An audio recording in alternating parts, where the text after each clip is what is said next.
Hello and welcome to our study.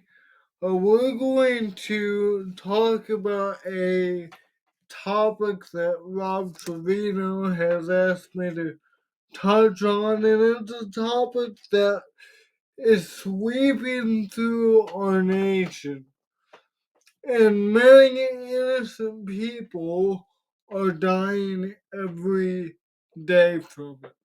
And it needs some it needs our attention and it needs to be talked about. Millions of babies are suffering every day. They are being aborted. So we're going to talk about abortion now, and our day and age, just this video can get us canceled, can get us unpopular with the world.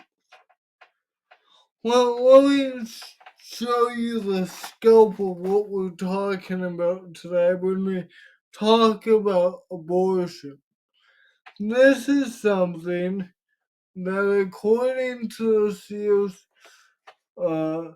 CDC in 2023, 1 million abortions took place. In 2021, it was 625,978 abortions.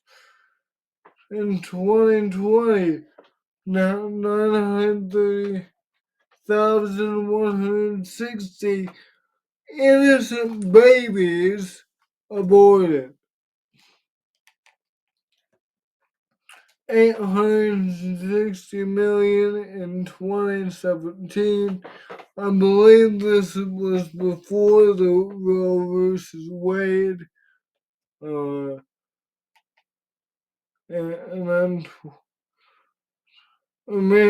I think 2017 is the year where Roe versus Wade was initiated, because before that it was so much more.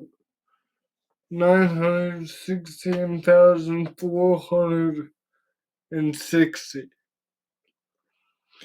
You notice a trend upwards.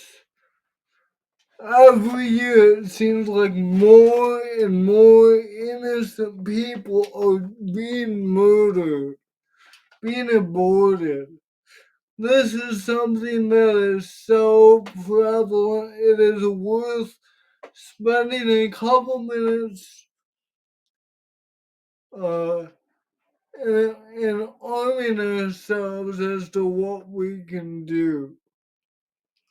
Here's a visual chart. Now, this might be small for you to see, but this is a graph that shows abortions per 1,000 women aged 15 to 44, 1973 to 2020. I took this off of Wikipedia. You notice the starting point. It's low, with just above 16,000, and then in 1979 you go up to 29,000, and then you go down and down, and then you have a small tick up in 2017. That's when Roe v. Wade was issued. I put all these charts up just so that you are aware of how prevalent and the scope of this thing is. It takes the lives of millions of babies. Of course, in this conversation, you almost can't define any terms. You have all this jargon and all this masking of terms. What are we really talking about with abortion? Let's just define simple terms. Abortion. The termination of pregnancy accompanied by resulting in or closely followed by the death of the embryo or fetus. Spontaneous explosion of a human fetus during the first 12 weeks of gestation. Notice how convoluted that sounds? Termination of the pregnancy resulting in followed by the death of an embryo. A fetus. What's a fetus? What's an embryo? They kind of say it in point a human fetus. But what's a fetus? What's an embryo? So we're talking about in pregnancy, termination of the fetus, the embryo. Well, what is the definition of fetus? Well, an unborn or unhatched vertebrate, especially after attaining the basic structural plan of its kind. That's kind of granted. This is the definition for all species of life, but we need to know in our conversation what does it mean for abortion, and you read it right here, specifically a developing human. So let's just go back. We know what fetus is now, so what are we talking about?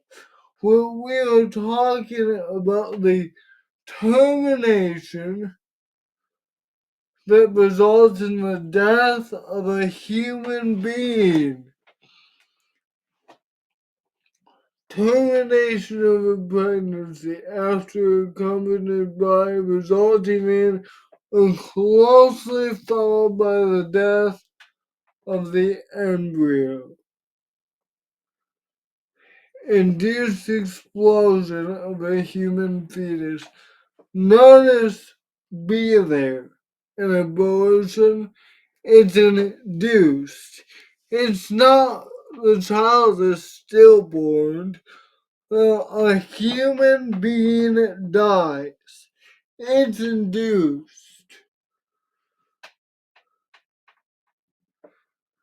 It's induced by humans. And so we're talking about the murder of the unborn baby.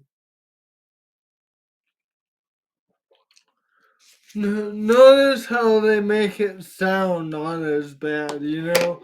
It's a fetus, it's an embryo, it's whatever. But as we look at the other definitions and we try and come up with a definition of all these words, we get the idea. Murdering humans in the womb. That's what we're talking about. That's what this is. Without all the fluffy language, we are talking about murdering humans in the womb. Now, how does that sound? It doesn't sound as fluffy now. Why would anybody be okay with this, you might ask? I don't know. We'll get to some of those reasons that they give, the common objections. But we go further. We need to find the basic meaning of life. And life, excuse me, we'll come back to that. Conception. What does it mean to conceive? This term will be very important in our study. Conception.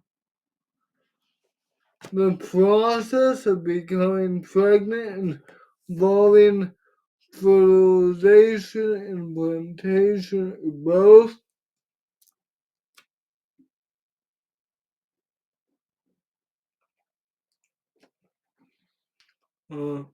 The beginning.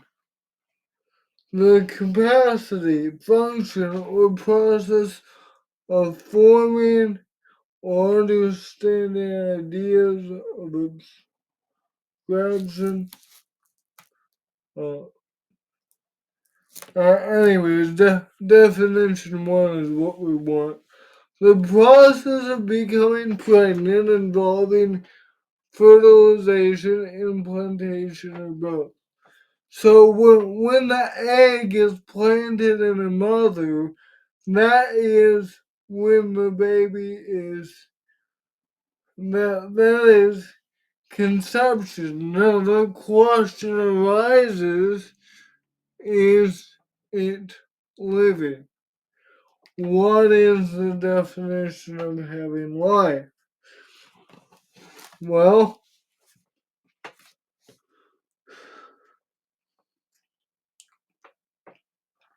we'll look at definition C. Don't have that highlighted. An organismic state characterized by capacity for metabolism, growth, reaction to stimuli, and reproduction. So Webster defines life as if you're growing, if you can react to stimuli, if you can reproduce, you are alive. Keep that definition in your memory bank. We're going to come back to that. When does life begin?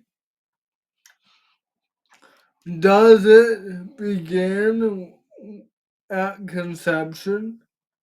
Well, I would argue, like the Bible argues, life begins inside the womb. Go with me to Jeremiah 1. When God calls Jeremiah, he says this.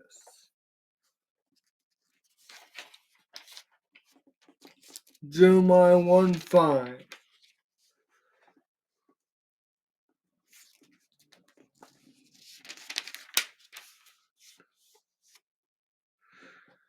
Now the word of the Lord came to me, saying, before I formed you in the womb, and before you were born, I consecrated you. I appointed you a prophet to the nations. So according to what God says here to Jeremiah, life begins with when before we are born. Job 31:5. Job 31:5.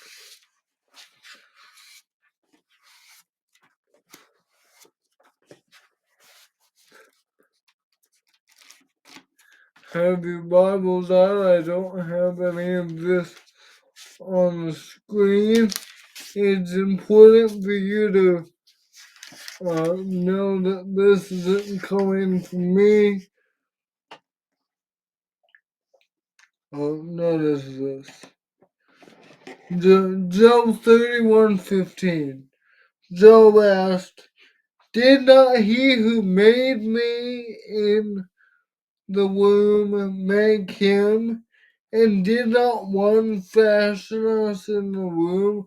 Notice Job says, God made me in the womb. God fashioned me in the womb. The abortionist will say it's just a fetus. It's not a human life. Well, the definition of a fetus is a human. And the Bible says, Job says, you made me a living being in the womb. God formed us in the womb. Psalm 139. Psalm 139, 13 and 14. Notice what David says, how God made him.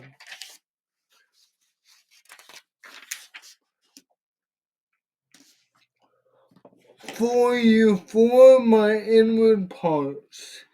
You knitted me together in my mother's womb. I praise you, for I am fearfully and wonderfully made.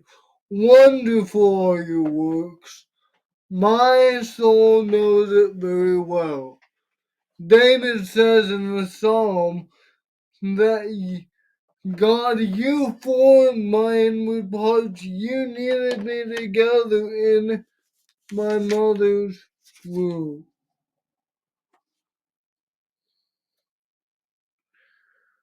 Life, God forms us in the womb. And when we are born, when we're conceived, when we're formed in the womb, God put a soul in us. At conception, I believe God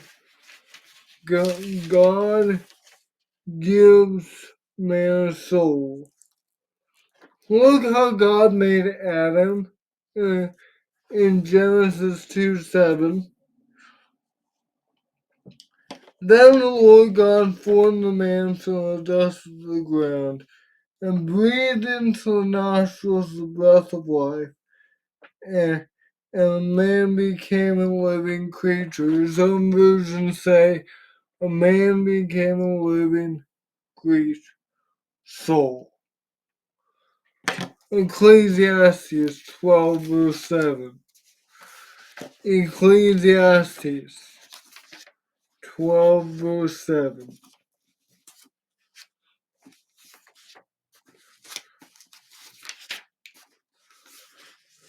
Notice what Solomon says.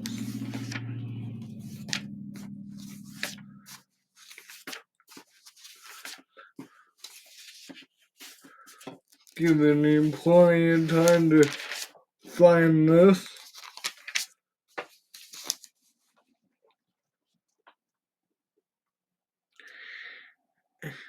Talking about when we die at the end of our life and the dust returns to the earth as it was, and the spirit returns to God who gave it. See, God put a spirit in us. God put a soul in us.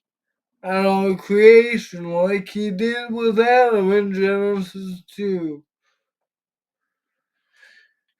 And there's this principle laid out for us all the way back in the book of Genesis that where life is, there is blood.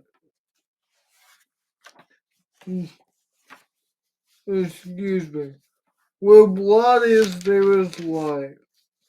Remember in Genesis 9, after God floods the earth, that Noah and his family step out of the ark, And God says this.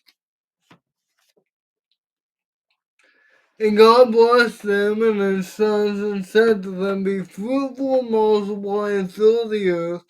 The fear of you and the dread of you shall be upon every beast of the earth, and upon every bird of the heavens, upon everything that creeps on the ground, and all the fish of the sea. Into your hand they are delivered. Every moving thing that lives shall be food for you, as I gave you the green plant, I give you everything. Verse 4. But you shall not eat flesh with its life, that is its blood. And for your lifeblood I will require a reckoning. From every beast I will require it, and from man, from his fellow man, I will require a reckoning for the life of man. So God tells Noah as they exit the ark that life is in the blood.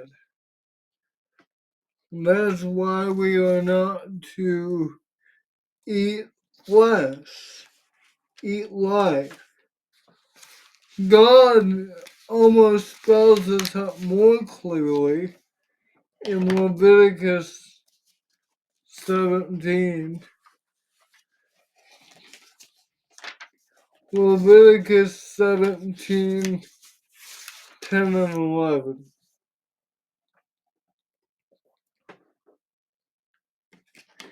If any one of the house of Israel or of the stranger who sojourns among them eats any blood, I will set my face against that person who eats blood and will cut him off from among the people. Why?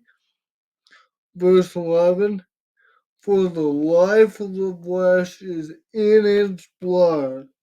I've given it for you on the altar to make atonement for your souls, for it is the blood that makes atonement for life.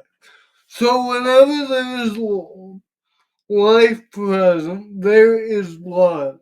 Let's remember these points as we consider, as we walk through the development of a human. What they call a development of a fetus. Let's remember these principles. Life begins inside the womb. God formed us in the womb. God put a soul in us.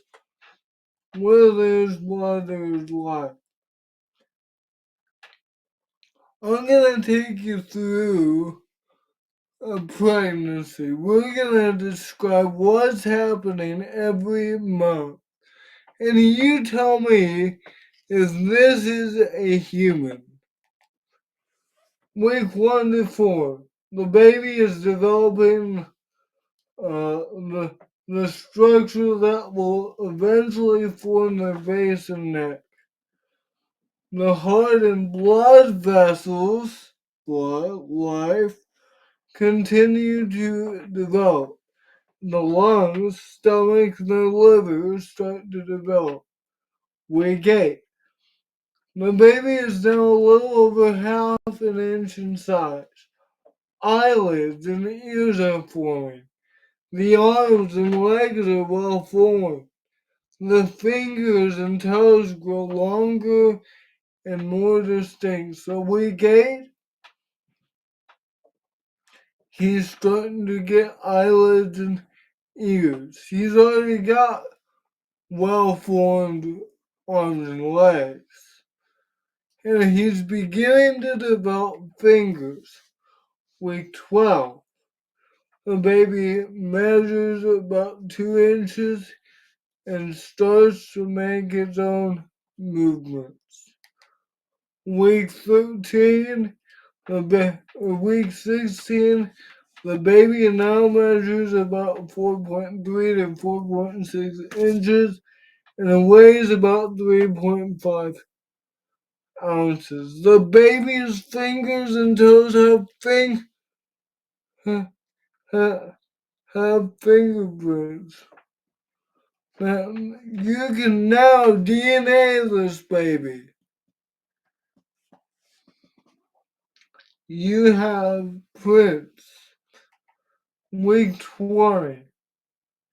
The baby weighs about 10 inches and is a little more than 6 inches long. The baby can suck a thumb, yawn, stretch, and make faces. Sounds like a living human to me. Week 24.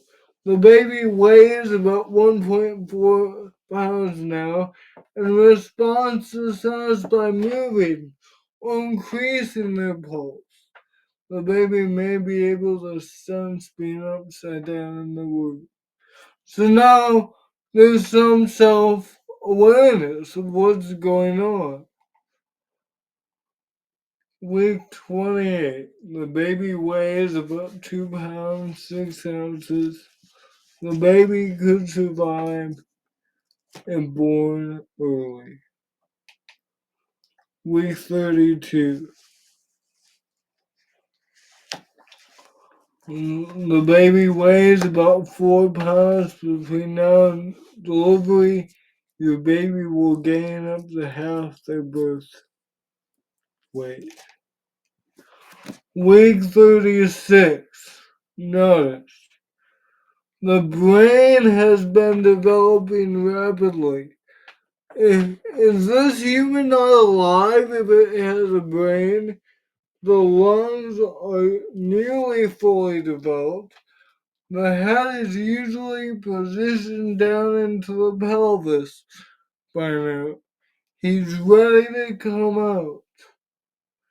And so, no, knowing how this baby develops and knowing that as early as week 4, the heart and blood vessels continue to develop. How can we not say that this baby is alive?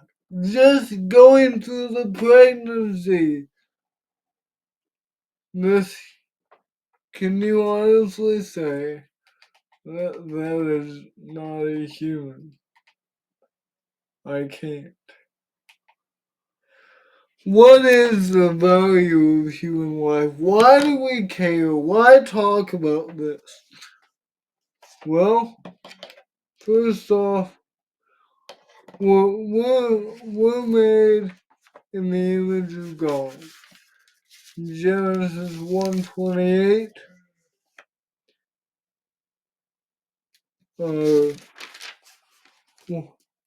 1:26 and 27. Actually, I gotta change that. Then God said, "Let us make man in our own image, after our likeness, and let them have dominion over the fish of the sea, and over the birds of the heavens, and over the livestock, and over all the earth, and over every creeping thing that creeps on the earth." So God created man in his own image. In the image of God he created him. Male and female he created them. Why do we care? Because mankind has value. We were made in God's very image. The powerful God has chosen to make us in his image, and that gives humans intrinsic value. As we looked at Psalm 139, 13, and 14, God values us so much to know us before our birth. Before you were formed in the womb, I knew you. That makes us valuable. If the God of the universe took care to know Jeremiah and to set him apart as a prophet, Jeremiah 1:5. He values Jeremiah and he values all life. Humans are valuable because Jesus died to save all people. So human life is valuable. John 3:16, a passage you could probably quote. For God so loved the world that he gave his only begotten Son, that whosoever believes in him should not perish, but have everlasting life. For God did not send his Son into the world to condemn the world, but in order that the world might be saved through him.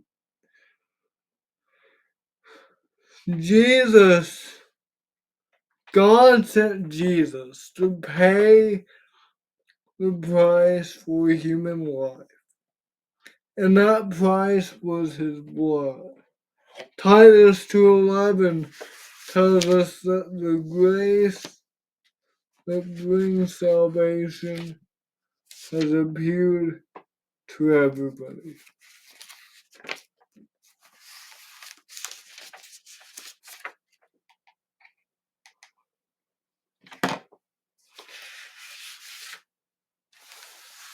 Titus 2:11. For the grace of God has appeared, bringing salvation for all people. And so God values human life enough to have salvation available to everybody. We need to have that same value of life. And if we kill life, we are depriving God of his glory. Because God made man to fear him. After Solomon does all of his searching to find the meaning of life in the book of Ecclesiastes, he says this. What's the meaning of life? What gives a baby's life purpose? The end of the matter, all has been heard. Fear God and keep his commandments, for this is the whole duty of man. We're made to fear God, and so if you kill a baby, you are depriving God of that relationship because God created us to be in fellowship with him. He wants that relationship. God values human life so much that one of the things that God says he hates in Proverbs 6 and verse 17 is hands that shed innocent blood.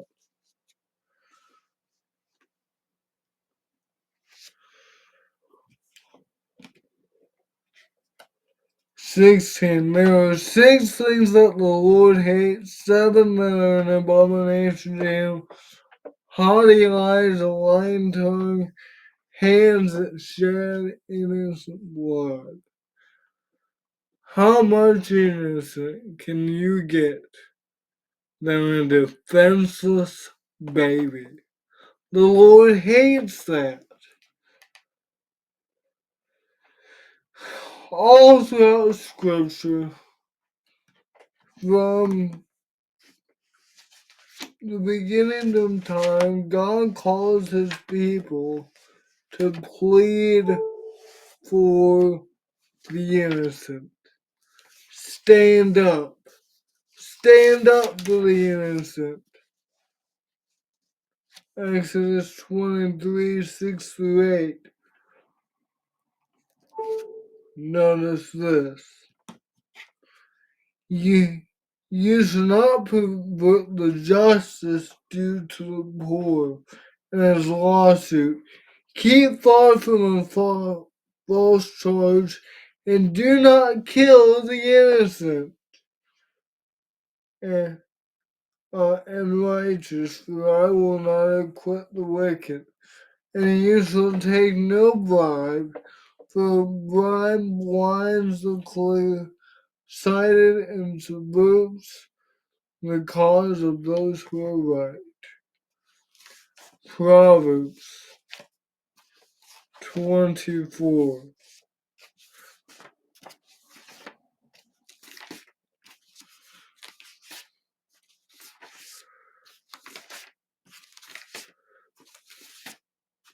Proverbs 24, verses 11 and 12.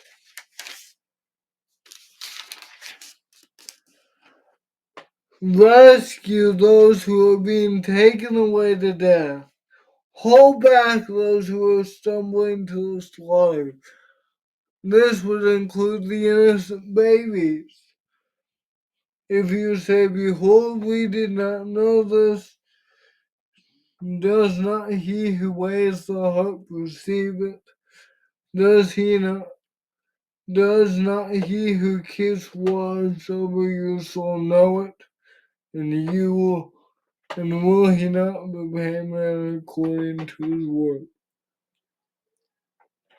One more. Isaiah 1.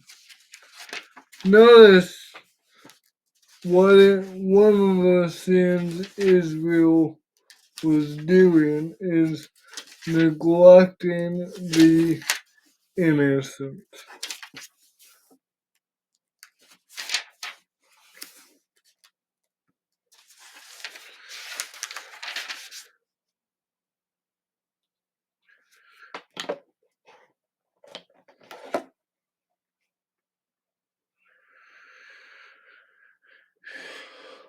He says,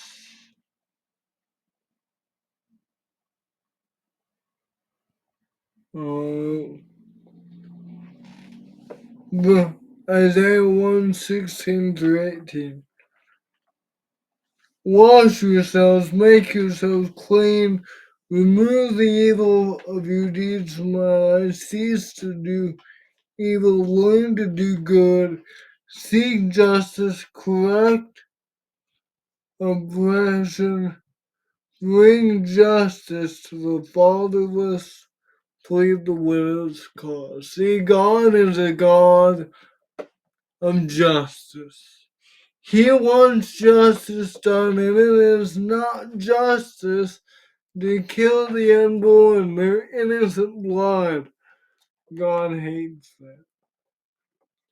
And simply, we are not the murderer. Galatians 5:19 through 21. Galatians 5:19 to 21, along with the works of the flesh. He says this, I believe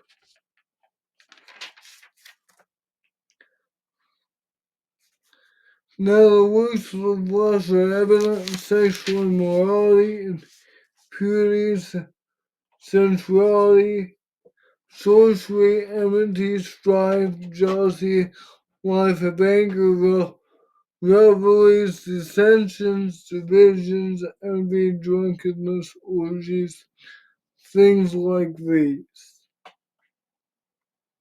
And so the murder of the unborn is murder. Remember, life is in the blood. And we learned that in the first 4 weeks of that baby's life in the womb, blood vessels begin to form. Wrapping up, what are some common objections? Going through all that, people will still object. My body, my choice. Well, that's pretty bad, isn't it? Since we know that the baby has fingers, eyes, can survive on its own. Later in the pregnancy, has its own blood vessels. No, not your body. It's just a fetus. No, it's a human. Remember, we looked at the beginning of our study, the definition of life, and this is probably going to be a bad idea. The definition of life: growth, reaction to stimuli, and reproduction. Guess what? That baby can react to stimuli. Week 24 responds to sounds. So it's alive. So it's not your body, your choice. It's not just a fetus. How come when it's us, it's an abortion, and when it's a chicken, it's an omelet? Well, we're kind of different than chicken, aren't we? Well, human life has value. We're created in the image of God.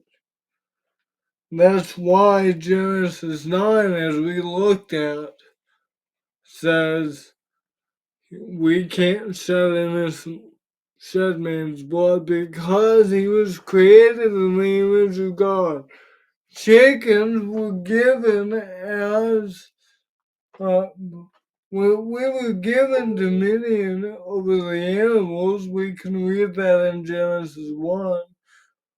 But human life has intrinsic value ingrained to them because they were made in God's image.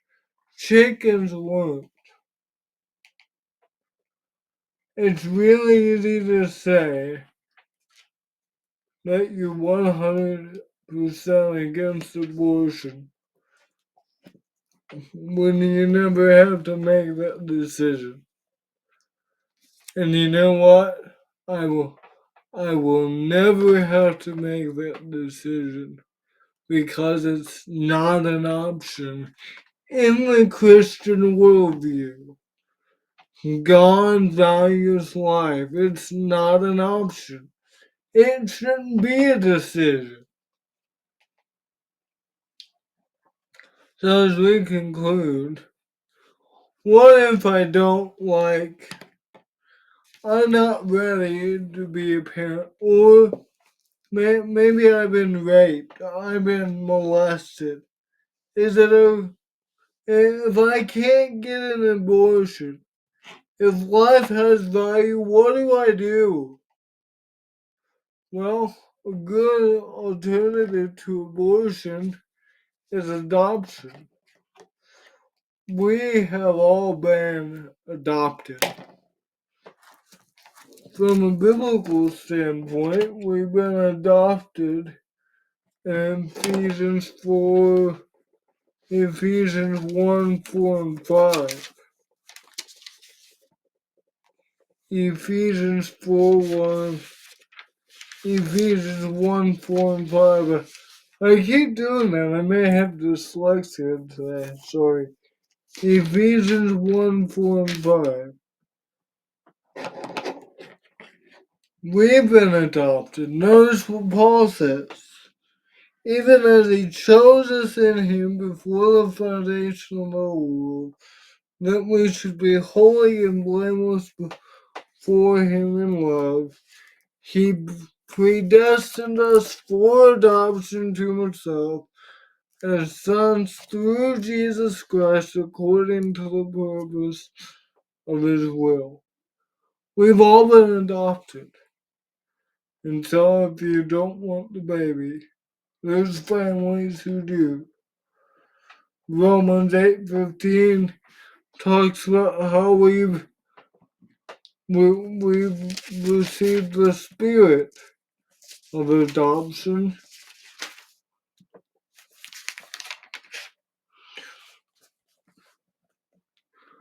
For you did not receive the spirit of slavery to fall back into fear, but you received the spirit of adoption as sons, whom we cry out, Abba, Father. A good alternative to abortion is adoption. Or maybe there's someone in your family who can't have kids. An aunt, an uncle. Offer the child to other relatives. Uh, I guess that would be adoption, but it doesn't have to be going to somebody you don't know. Maybe that's a deterrent. Well, I don't know who this person is. I don't know what it will be like for the child. What kind of life uh, he'll have. Well, you can talk to people you trust. There's options. Don't be selfish. Save a life. I hope the study was informative and helpful, and it goes a long way to the Christian cause, to the cause of Christ. Christians, we saw how prevalent this is. Our work is cut out for us.